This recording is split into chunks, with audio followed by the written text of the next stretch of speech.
کسی گاؤں میں دو کسان بھائی رہتے تھے۔ ایک کا نام جمال اور دوسرے کا نام کمال تھا۔ دونوں بھائی اپنی الگ الگ فصلوں میں اپنی سبزیاں اگاتے اور پھر اسے منڈی میں بیچ جاتے۔ اسی طرح ان کا گزر بسر ہو رہا تھا۔ اس دفعہ بھی انہوں نے اپنی اپنی فصلوں میں آلو اگائے تھے اور ان دونوں کی فصلیں ہی بہت اچھی ہوئیں۔ جب وہ دونوں منڈی میں اپنی سبزیاں فروخت کرنے گئے تو وہاں پر آلو کے بھاؤ بہت تیز تھے۔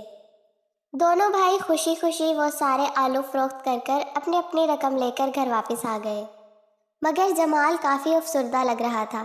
جمال گھر آیا تو اس کی بیوی نے اس سے پوچھا، کیا بات ہے، آپ آج پریشان نظر آتے ہیں، حالانکہ آپ کو تو بہت خوش ہونا چاہیے۔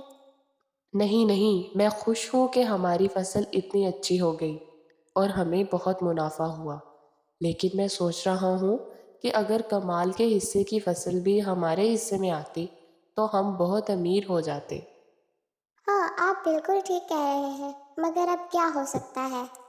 میرے پاس ایک ترکیب ہے۔ جو آلو کمال کل منڈی میں بیچنے جائے گا، کیوں نہ ہم وہ آلو چرا کر اپنے کمرے میں رکھ لیں۔ انہوں نے یہ منصوبہ بنایا اور رات کا انتظار کرنے لگے۔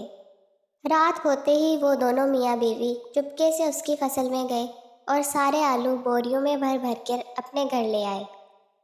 اگلے دن جب کمال اپنی فصل میں آیا تو یہ دیکھ کر حیران رہ گیا کہ اس کی ساری فصل تباہ و برباد ہو چکی تھی۔ وہ رونے لگا۔ اس نے اپنے بھائی کو آواز دی اور سارا ماجرا سنایا۔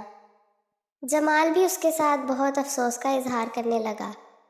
اگلے کئی دنوں تک جمال اور اس کی بیوی نے آلوؤں کو ایک کمرے میں بند رکھا اور انہیں ہوا بھی نہ لگنے دی، کیونکہ وہ جانتے تھے کہ اگر وہ یہ آلو فروخت کرنے جائیں گے تو کمال کو اس کا علم ہو جائے گا۔